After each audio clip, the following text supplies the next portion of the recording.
बिस्मिल्लाहिर्रहमानिर्रहीम। आज हमारा लेक्चर है एक एंडोप्लाज्मिक रेटिकुलम के ऊपर गाल्गी कम्प्लेक्स और लाइसोसोम। तो आज का जो लेक्चर है वो एक कम्बो लेक्चर है। कम्बो लेक्चर मतलब होता है कि इसमें हम तीन टॉपिक जो है एक साथ स्टडी करेंगे। एंडोप्लाज्मिक रेटिकुलम देखेंगे, गाल्गी कम्प्लेक्स देखेंगे और इसके साथ हम लाइसोसोम। ये तीन टॉपिक एक साथ समझाने का मकसद ये है कि ये तीनों टॉपिक आपस में इंटर रिलेट होते हैं। इसी लिहाज से मैं अक्सर जो है ना ये तीनों टॉपिक एक साथ समझाता हूँ। अब सपोज आपके पास एक सेल मौजूद है और ये उस सेल का क्या है, न्यूक्लियस है। अब सेल का जो न्यूक्लियस होता है ये एक सेल है और सेल का क्या मौजूद है, ये न्यूक्लियस मौजूद है। अब इस न्यूक्लियस में क्या होता है, ये सेल और इसका क्या है, न्यूक्लियस है। अब सेल न्यूक्लियस के साथ साथ जो होता है एक नेटवर्क मौजूद होता है। इस तरह का एक नेटवर्क निकलता है, ये नेटवर्क ऑफ चैनल्स मौजूद होते हैं। ये नेटवर्क ऑफ चैनल यहाँ से निकलते हैं, ये सारा नेटवर्क ऑफ चैनल मौजूद होते हैं। अब एंडोप्लाज्मिक रेटिकुलम जो होता है, एंडो का मतलब होता है इनसाइड और प्लाज्म का मतलब होता है साइटोप्लाज्म और रेटिकुलम का मतलब होता है network of channels.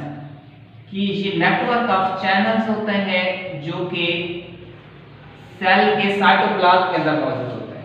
Network of channels है जो कहाँ मौजूद है, सेल के साइटोप्लाज्म मौजूद है। अब ये नेटवर्क ऑफ चैनल इस तरह का ये नेटवर्क ऑफ चैनल है जो सेल के साइटोप्लाज्म के अंदर मौजूद है। अब ये जो सारा नेटवर्क ऑफ चैनल है, इस नेटवर्क ऑफ चैनल को हम कहते हैं एंडोप्लाज्मिक रेटिकुलम। क्या कहते हैं इसको, एंडोप्लाज्मिक रेटिकुलम। अब इसका देखें, इस एंडोप्लाज्मिक रेटिकुलम के अंदर इसके दो पार्ट होते हैं। एक जो इसका पार्ट होता है ये न्यूक्लियर मेम्ब्रेन की तरफ होता है, एक हिस्सा न्यूक्लियर मेम्ब्रेन की तरफ होता है और दूसरा हिस्सा ये सेल है। सेल की क्या है, प्लाज्मा मेम्ब्रेन है। तो एक पार्ट इसका न्यूक्लियर मेम्ब्रेन की तरफ होता है और जो दूसरा पार्ट होता है ये किस तरफ होता है, ये प्लाज्मा मेम्ब्रेन की तरफ होता है। तो इसको हम कहते हैं एंडोप्लाज्मिक रेटिकुलम। अब इस एंडोप्लाज्मिक रेटिकुलम की एक तो डेफिनेशन होगी कि नेटवर्क ऑफ चैनल्स मौजूद होते हैं साइटोप्लाज्म के अंदर। एक पार्ट जो होता है टुवर्ड्स द न्यूक्लियर मेम्ब्रेन होता है और जो दूसरा पार्ट होता है टुवर्ड्स द प्लाज्मा मेम्ब्रेन होता है। अब इस एंडोप्लाज्मिक रेटिकुलम को अगर हम देखें तो इस एंडोप्लाज्मिक रेटिकुलम में हमें दो पार्ट नजर आते हैं। एक जो पार्ट होता है इसके ऊपर राइबोसोम्स मौजूद होते हैं। इसके ऊपर क्या मौजूद होते हैं, राइबोसोम्स।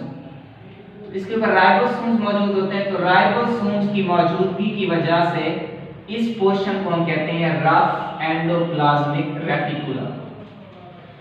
इस पार्ट के ऊपर राइबोसोम मौजूद होते हैं तो इस वजह से इसको हम क्या कहते हैं, रफ एंडोप्लाज्मिक रेटिकुलम। और जो नीचे वाला पार्ट होता है इसके अंदर कोई राइबोसोम नहीं होते, तो राइबोसोम ना होने की वजह से इसको हम कहते हैं स्मूथ एंडोप्लाज्मिक रेटिकुलम। तो अब इसकी दो टाइप्स हो गई, रफ एंडोप्लाज्मिक रेटिकुलम और दूसरी कौन सी होगी, स्मूथ एंडोप्लाज्मिक रेटिकुलम। रफ कौन सी होती है, इसके ऊपर क्या मौजूद होते हैं, राइबोसोम मौजूद होते हैं, इस वजह से इसको हम क्या कहते हैं, रफ एंडोप्लाज्मिक रेटिकुलम। और दूसरा जो पार्ट होता है विदाउट राइबोसोम होता है, इस वजह से इसको हम क्या कहते हैं, स्मूथ एंडोप्लाज्मिक रेटिकुलम कहते हैं। अब इसका फंक्शन अगर देखें, रफ एंडोप्लाज्मिक रेटिकुलम के ऊपर चूंकि राइबोसोम मौजूद होते हैं और राइबोसोम का काम होता है प्रोटीन सिंथेसिस। प्रोटीन सिंथेसिस यानी आपके पास जो राइबोसोम्स होते हैं वो प्रोटीन तैयार करते हैं। राइबोसोम का फंक्शन क्या होता है, राइबोसोम को प्रोटीन की फैक्ट्री कहा जाता है। तो चूंकि इसके ऊपर राइबोसोम मौजूद है और राइबोसोम का काम है प्रोटीन की सिंथेसिस करना, तो रफ एंडोप्लाज्मिक रेटिकुलम का काम क्या हो गया, प्रोटीन सिंथेसिस हो गया। अब अगर लिपिड्स को हम देखें तो स्मूथ एंडोप्लाज्मिक रेटिकुलम अगर हम देखें तो स्मूथ एंडोप्लाज्मिक रेटिकुलम का जो फंक्शन होता है वो होता है लिपिड्स की सिंथेसिस करता है एक काम। यानी आपके पास जो लिपिड सिंथेसिस होते हैं वो कहां होते हैं, वो स्मूथ एंडोप्लाज्मिक रेटिकुलम, एक काम इसका ये हो गया। दूसरा इसका फंक्शन होता है वो होता है ड्रग्स की डिटॉक्सिफिकेशन। ड्रग्स की डिटॉक्सिफिकेशन। ड्रग्स की डिटॉक्सिफिकेशन का मतलब क्या होता है, अगर हमारी बॉडी के अंदर कोई पॉइजन चली जाए, एक नॉर्मल अमाउंट में चली जाए, कम मिकदार में, अगर ज्यादा चली जाए तो डेथ हो जाएगी। अगर कम मिकदार में चली जाए तो आप हमारे पास स्मूथ एंडोप्लाज्मिक रेटिकुलम मौजूद है, तो इस ड्रग्स को क्या कर देंगे, डिटॉक्सिफाई कर देंगे। एक काम इसका ये हो गया। इसके अलावा इसका जो फंक्शन होता है स्मूथ एंडोप्लाज्मिक रेटिकुलम का, मैकेनिकल सपोर्ट प्रोवाइड करता है, मैकेनिकल सपोर्ट प्रोवाइड करता है और इसी तरह से इसका जो एक फंक्शन होता है transport of material, transport of material की भी ट्रांसपोर्ट जो है ना वो ये करता है। तो इन आपके पास जो एंडोप्लाज्मिक रेटिकुलम, एंडोप्लाज्मिक रेटिकुलम के अंदर जस्ट यही बात है। सबसे पहले बात इसकी डेफिनेशन है कि नेटवर्क ऑफ चैनल्स होता है जो कि साइटोप्लाज्म के अंदर मौजूद होता है। एक तरफ इसकी किस तरफ होती है, ये न्यूक्लियर मेम्ब्रेन की तरफ होती है और दूसरी तरफ इसकी तरफ होती है ये प्लाज्मा मेम्ब्रेन की तरफ होती है। तो इसके अंदर एक पार्ट जो होता है इसमें राइबोसोम मौजूद होते हैं और राइबोसोम की मौजूदगी की वजह से इसको हम रफ एंडोप्लाज्मिक रेटिकुलम कहते हैं, और जहां राइबोसोम नहीं होता उसको हम क्या कहते हैं, स्मूथ एंडोप्लाज्मिक रेटिकुलम कहते हैं।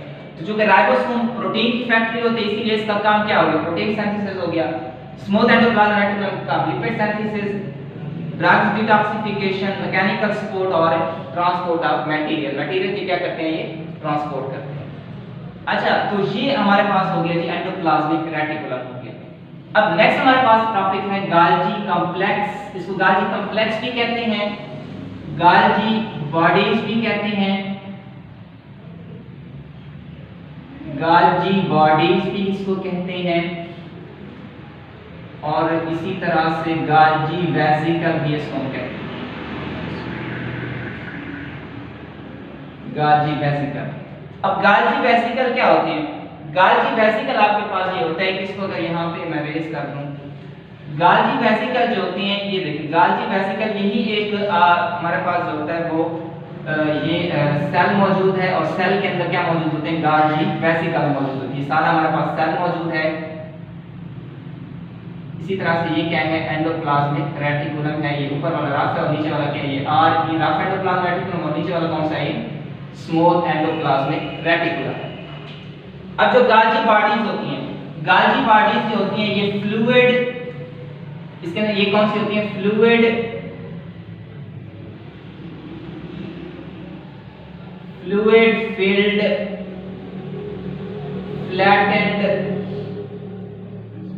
Sac, fluid filled flattened sac like structure होता है, इसको हम क्या कहते हैं, यानी इसी तरह से फ्लूइड फिल्ड इस तरह का इसके अंदर सैक लाइक स्ट्रक्चर मौजूद होता है। ये सेल के अंदर इस तरह का सैक लाइक स्ट्रक्चर होता है। सैक एक सैक ये हो गई, एक सैक ये हो गई, इसी तरह से एक ये हो गई। तो एक फ्लूइड फील्ड और सैक लाइक स्टॉक दर स्टॉक, एक स्टॉक दूसरी स्टॉक इसके ऊपर एक दूसरा स्टॉक दर स्टॉक, एक दूसरे पर क्या होता है, ये पड़ा होता है, स्टॉक दर स्टॉक एक दूसरे के ऊपर क्या होता है, ये पड़ा होता है। इसी तरह तो इसको हम क्या कहते हैं, गाल्जी बॉडीज या गाल्जी वेसिकल कहते हैं। अब ये जो एक इस तरह का एक चिपटा स्ट्रक्चर है, इस तरह का एक अगर गाल्जी बॉडी इसको हम बनाएं, तो ये जो एक चिपटा स्ट्रक्चर इसको हम कहते हैं सिस्टर्नी कहते हैं। क्या कहते हैं इसको, यानी ये भी आप हमारे पास सिस्टर्नी होता है और ये भी क्या होता है, सिस्टर्नी होता है। कि फ्लूइड फील्ड या सैक लाइक स्ट्रक्चर मौजूद होता है, सैक लाइक स्ट्रक्चर को हम क्या कहते हैं, सिस्टर्नी कहते हैं। अब ये जो सिस्टर्नी होती है ये सैक की तरह होती है, एक सिस्टर्नी के ऊपर दूसरी सिस्टर्नी, उसके ऊपर तीसरा एक सैक जो है यहाँ पे मौजूद होता है। अब यहाँ पे जो सिस्टर्नी का सैक मौजूद है, इस सिस्टर्नी के सैक के अंदर दो हमारे पास क्या होती है, फेजेस होती है। एक फेज जो ये हमारे पास स्मूथ एंडोप्लाज्मिक रेटिकुलम है, इस चीज को पर नोट करना है, हमारे पास स्मूथ है, ऊपर वाला क्या है, रफ एंडोप्लाज्मिक, और एक साइड स्मूथ की तरफ होती है, इस तरफ होती है, इसको हम कहते हैं फार्मिंग फेज। कौन सी, इसको हम कहते हैं फार्मिंग फेज कहते हैं, या इसको हम कहते हैं सिस।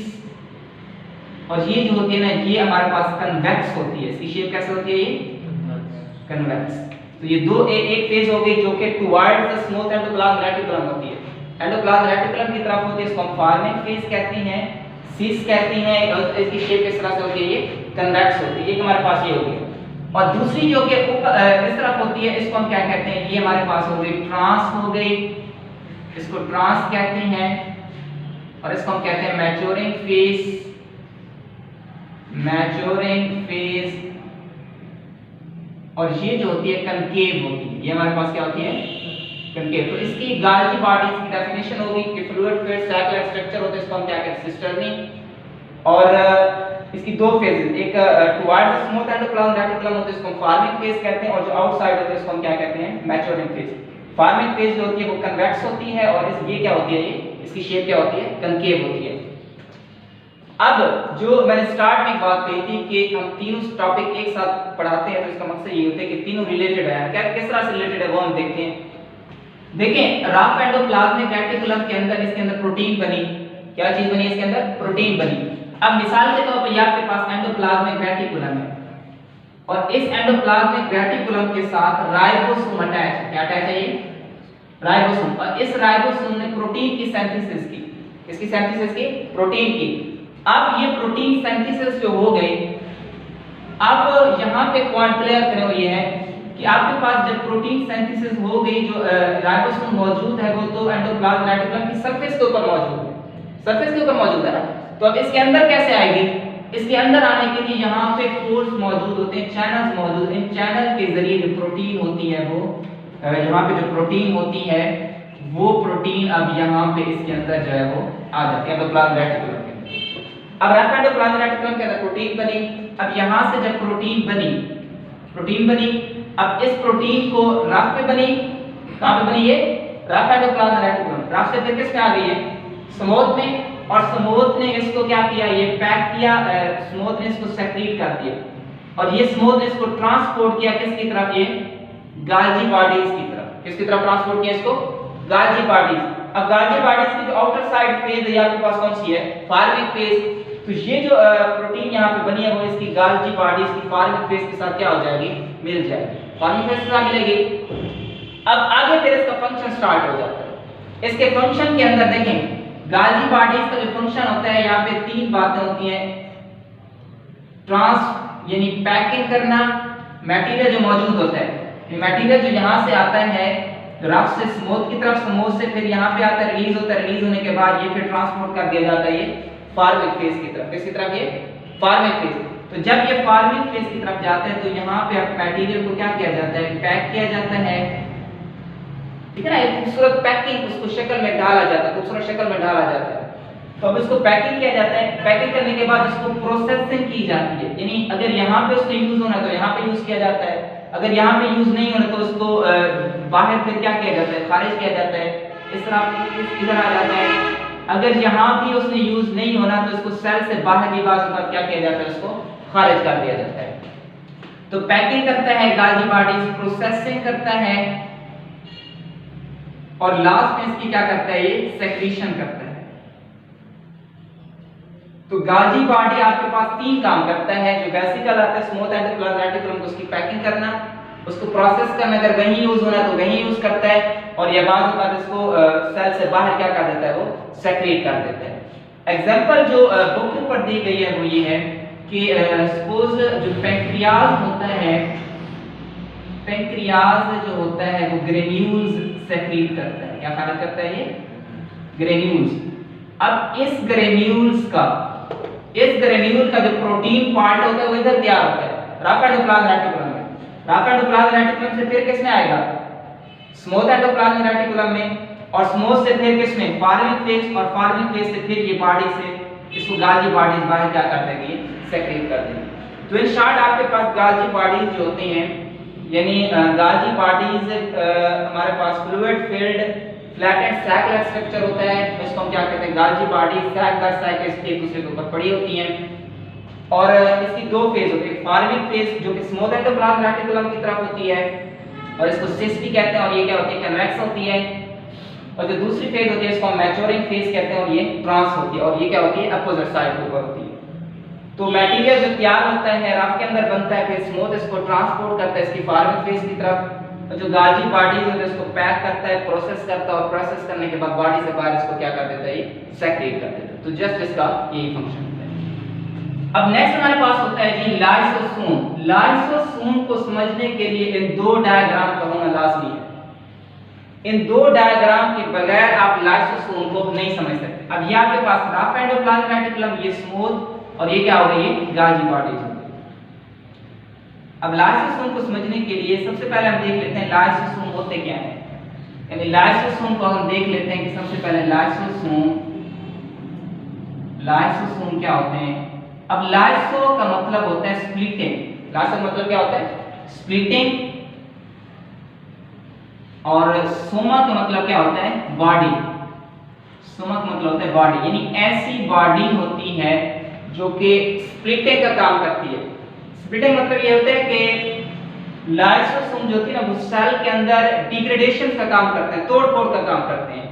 ये तोड़-फोड़ का काम क्यों करते हैं? क्योंकि बाज़ औक़ात अगर मिसाल के तौर पर हम देखें, हमारे पास होते हैं आरबीसी जैसे रेड ब्लड सेल्स होते हैं, और इसकी जो तादाद होती है मेल के अंदर वो होती है 5 से लेकर 5.5 मिलियन, और फीमेल में होती है 4 to 4.5 मिलियन। ये तादाद होती है मेल और फीमेल के अंदर।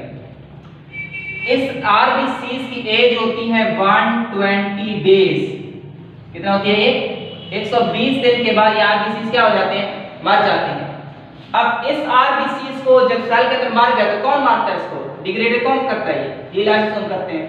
और दूसरी बात, जब कोई फॉरेन पार्टिकल आ जाता है, बॉडी से कोई फॉरेन पार्टिकल आता है ना, नुकसानदेह होता है, फॉरेन पार्टिकल आता है, फूड पार्टिकल आता है, तो उस फूड पार्टिकल्स को भी डाइजेस्ट करने के लिए लाइसोसोम मौजूद होते हैं। क्या मौजूद होते हैं? ये लाइसोसोम मौजूद होते हैं। तो इसके सबसे पहले हम देख लेते हैं फॉर्मेशन, देखते हैं, फिर इसके हम फंक्शन की तरफ जाएंगे। तो फॉर्मेशन इसकी जो होती है, इसको समझने के लिए दो डायग्राम मैं पहले कह चुका हूं, लास्ट में इसको देखना। रफ एंडोप्लाज्म रेटिकुलम से प्रोटीन बनी, प्रोटीन बनने के बाद स्मूथ में आई, स्मूथ ने इसको गाल्गी बॉडीज की तरफ ट्रांसपोर्ट किया, गाल्गी बॉडीज ने उस मटेरियल को पैक किया, उसको पैक करने के बाद उसको क्या किया? प्रोसेस किया और बॉडी से बाहर क्या कर सेक्रेट। जब गाल्गी बॉडीज ने, अब ये पॉइंट तवज्जो सुने, जब गाल्गी बॉडी ने हमारे पास मटेरियल को यहां से खारिज किया, ये सारा सेल है, जब गाल्गी बॉडी ने इस मटेरियल को यहाँ क्या किया? खारिज किया। जब मटेरियल यहाँ से जो सेल सेक्रीशन जब की इस गाल्गी बॉडीज ने, तो यहाँ पे जो सेक्रीशन सेक्रेट हुई गाल्गी बॉडी से, इसको हम कहेंगे प्राइमरी लाइसोसोम। प्राइमरी लाइसोसोम, अक्सर ये कंफ्यूज हो जाते हैं प्राइमरी और सेकेंडरी, तो यहाँ से आप तवज्जो से सुने। जब गाल्गी बॉडी से जो सेक्रेशन सेक्रेट हुई सेल के अंदर, सेल के साइटोप्लाज्म सेक्रेट हुई, इसको हमने किसका नाम दिया? Primary lysosome. किसका नाम दिया हमने? प्राइमरी लाइसोसोम का नाम दिया। अच्छा, इसी तरह से हमारे पास होते हैं सेकेंडरी लाइसोसोम होते हैं। सेकेंडरी लाइसोसोम क्या होते हैं? सेकेंडरी लाइसोसोम हमारे पास ये होते हैं कि यहाँ से सपोज अगर यहाँ से सेल है, सेल के बाहर से कोई फूड पार्टिकल यहाँ इंटर होता है, तो फूड पार्टिकल जो इंटर होता है वो इस प्राइमरी लाइसोसोम के साथ क्या होता है? वो मिल जाता है। अब प्राइमरी लाइसोसोम के अंदर कोई डिग्रेडेशन नहीं हो रही, कोई तोड़-फोड़ नहीं हो रही। जब ये प्राइमरी लाइसोसोम इस फूड वैक्यूल के साथ मिलेगा, जब आपके पास प्राइमरी लाइसोसोम इस फूड वैक्यूल के साथ फॉरेन बॉडी के साथ या फॉरेन पार्टिकल के साथ मिलेगा, तो इसकी डिग्रेडेशन स्टार्ट कर देगा। क्या करेगा? उसकी तोड़-फोड़ क्या कर देगा? स्टार्ट कर देगा। जब इसकी तोड़-फोड़ स्टार्ट करेगा तो इसको हम फिर क्या कहेंगे? सेकेंडरी लाइसोसोम कहेंगे। इसको हम क्या कहेंगे फिर? Secondary lysosome. ये पॉइंट क्लियर कि प्राइमरी लाइसोसोम जब गाल्गी बॉडी ने सेक्रेट किया वेसिकल, उसको में प्राइमरी लाइसोसोम, यहां कोई डिग्रेडेशन नहीं हो रही। जब प्राइमरी लाइसोसोम फूड वैक्यूल के साथ मिला, जब फूड वैक्यूल के साथ मिलने के बाद जब उसकी डिग्रेडेशन स्टार्ट की, तो इसको हमने क्या कहा? Secondary lysosome. क्या कहा हमने उसको? सेकेंडरी लाइसोसोम था। अच्छा, इसी तरह से हमारे पास जो होता है ये इसी तरह से सेल के अंदर सेल की ऑर्गेनेलिज मौजूद है, जैसे माइटोकॉन्ड्रिया मौजूद है। ये सेल के अंदर सपोज ये माइटोकॉन्ड्रिया मौजूद है। अब ये जो माइटोकॉन्ड्रिया मौजूद है, ये जो सेकेंडरी प्राइमरी लाइसोसोम इस माइटोकॉन्ड्रिया के साथ मिल जाती है। ये माइटोकॉन्ड्रिया मौजूद है, ये माइटोकॉन्ड्रिया मौजूद है। अब इस माइटोकॉन्ड्रिया के साथ यही एंजाइम क्या होता है? मिल जाता है। इस माइटोकॉन्ड्रिया की ओल्ड माइटोकॉन्ड्रिया भी खत्म हो चुका है, इसके साथ जब ये मिलेगा, इसके मिलने के बाद जो है वो उसकी क्या कर देगा? डिग्रेडेशन क्या कर देगा? स्टार्ट कर देगा। क्या करेगा? इसकी डिग्रेडेशन स्टार्ट करेगा। तो इसको हम कहेंगे ऑटोफेगोसोम्स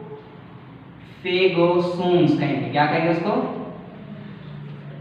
ऑटोफेगोसोम्स। अगर एक सेल है अपने ही ऑर्गेनेल्स को क्या कर रहा है? वो डिस्ट्रॉय कर रहा है अपने ही ऑर्गेनेल्स को, इसको हम क्या कहेंगे? ऑटोफेगोसोम्स। और इस प्रोसेस को हम कहेंगे ऑटोफेगी। इस प्रोसेस को हम कहेंगे ऑटोफेगी। फेगी कहते हैं। तो ये हमारे पास तीन तरह के लाइसोसोम, प्राइमरी हो गए, सेकेंडरी हो गए और ऑटोफेगे फेगोसोम लाइसोसोम हो गए। अब चौथे नंबर हमारे पास होते हैं रेजिडुअल।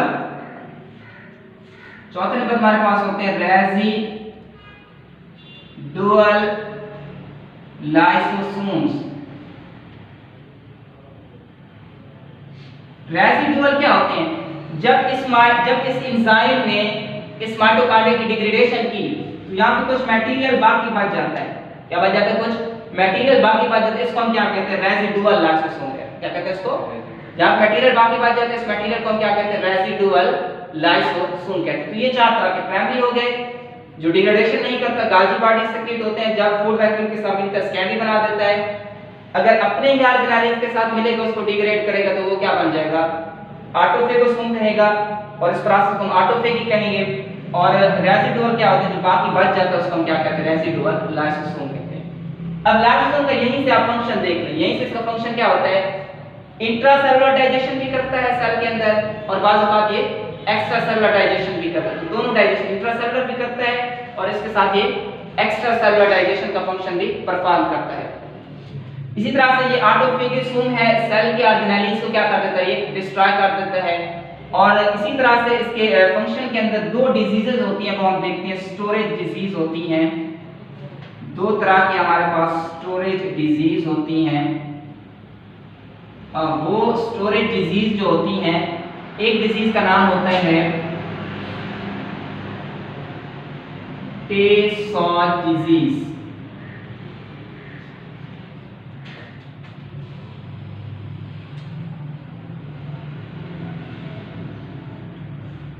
टे सॉज डिजीज क्या होती है? अब लिपिड की ब्रेक डाउन होती है। लिपिड की क्या होती है? हमारे पास ब्रेक डाउन होती है, लिपिड की होती है ब्रेक डाउन। और वो एंजाइम जो लिपिड की ब्रेक डाउन करता है, इस डिजीज के अंदर ये एंजाइम की डेफिशिएंसी होती है। ये एंजाइम नहीं होता, इस तरह से जब ये एंजाइम नहीं होगा तो लिपिड की ब्रेक डाउन भी नहीं होगी। जब लिपिड की ब्रेक डाउन नहीं होगी तो लिपिड आपके पास ब्रेन में क्या हो जाएगी? अकमुलेट हो जाएगी। जब ब्रेन में अकमुलेट हो जाएगी तो ये फिर मेंटल रिटार्डेशन का काज करेगी। मेंटल रिटार्डेशन आपके पास क्या करेगी? ये काज करेगी। तो ये इस तरह से आपके पास जो होता है ना वो टे सॉज डिजीज होते हैं। इस तरह से दूसरी आपके पास डिजीज होती है और वो डिजीज होती है, उस डिजीज के अंदर जो होता है एक एंजाइम होता है, एक एंजाइम जो होता है जो कि ग्लाइकोजेन को कन्वर्ट करता है ग्लूकोज के अंदर। किसमें कन्वर्ट करता है ये? तो इस एंजाइम की क्या होती है? डेफिशिएंसी होती है। ये एंजाइम मौजूद नहीं होता। जब ये एंजाइम नहीं होगा तो ग्लाइकोजन ग्लूकोज में कन्वर्ट नहीं होगी। जब ग्लाइकोजन ग्लूकोज में कन्वर्ट नहीं होगी तो इस डिजीज को हम कहेंगे glycogenesis type 2। Glycogenesis type 2 disease. तो ये आपके पास क्या होता है? पूरा एंडोप्लाज्मिक रेटिकुलम, गाल्जी कॉम्प्लेक्स और लाइसोसोम। तो इन शॉर्ट आपके पास जो होता है endoplasmic reticulum network of channels होता है, रफ होते हैं और स्मूथ होते हैं। ये वेसिकल सेक्रेट करते हैं, गाल्जी बॉडीज के साथ आते हैं, गाल्जी बॉडीज को पैक करता है, पैक करने के बाद प्रोसेस करता है, फिर बाहर खारिज करता है उसको प्राइमरी लाइसोसोम जो फूड वैक्यूम के साथ मिलता है, सेकेंडरी लाइसोसोम, ऑटोफेगोसोम भी होता है। तो ये सारा जो होता है इसका ये आपके पास क्या होता है? इसी तरह से दो डिजीज होती हैं, टे सॉज डिजीज होती है और आपके पास क्या होती है? ये एक लास्ट चीज जो मैं बताने भूल गया वो ये होता है कि गाल्जी कॉम्प्लेक्स का एक और फंक्शन होता है। वो जो गाल्जी कॉम्प्लेक्स होते हैं ना वो आपके पास कॉन्जुगेशन मॉलिक्यूल्स बनाते हैं। क्या बनाते हैं? कॉन्जुगेशन मॉलिक्यूल्स बनाते हैं। कार्बोहाइड्रेट्स को प्रोटीन के साथ मिलाते हैं। जब कार्बोहाइड्रेट्स प्रोटीन के साथ मिलते हैं तो इसको हम कहते हैं ग्लाइकोप्रोटीन। इसी तरह से आपके पास जो कार्बोहाइड्रेट्स होते हैं लिपिड्स के साथ मिलते हैं, इसको हम क्या कहते हैं? ग्लाइकोलिपिड्स। तो ग्लाइकोलिपिड्स भी बनते हैं और इसी तरह से आपके पास क्या बनते हैं? ग्लाइकोप्रोटीन भी बनते हैं। तो ये भी गाल्जी बॉडीज का क्या होता है? ये फंक्शन होता है। तो होप आपको समझ आ गया होगा। तो इंशाल्लाह नेक्स्ट फिर आपको जो है